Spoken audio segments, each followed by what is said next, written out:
বন্ধক রাখা জায়েজ আছে। আপনি কারোর কাছ থেকে টাকা লোন নিয়ে তাকে আপনার জমিটা দিলেন, যে ভাই টাকা যে নিলাম এটা যে তোমাকে আমি দেবো, গ্যারান্টি কি? গ্যারান্টি হলো জমিটা তোমার কাছে থাকুক, আমি মেরে খাবো না, এটা তোমার কাছে আমার গ্যারান্টি হিসেবে থাকুক। বন্ধকটা হলো গ্যারান্টির জন্য। কিন্তু আমাদের সমাজে যেটা হয়, শতকরা প্রায় 100%-এর মতো, 99%-এরও বেশি মানুষ জমি বন্ধক রেখে সেই জমি ভোগ করে।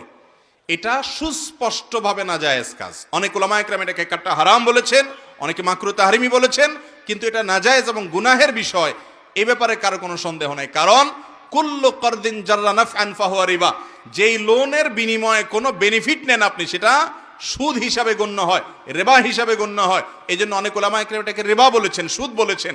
অর্থাৎ আমার জমিটা আপনাকে দিলাম, আপনি আমাকে 5 লাখ 10 লাখ টাকা দিলেন, আমার বিপদ হয়েছে, সেজন্য সেই টাকাটার আমি কাজ সারলাম, যতদিন আপনার টাকা আমি শোধ না করব, বিনিময়ে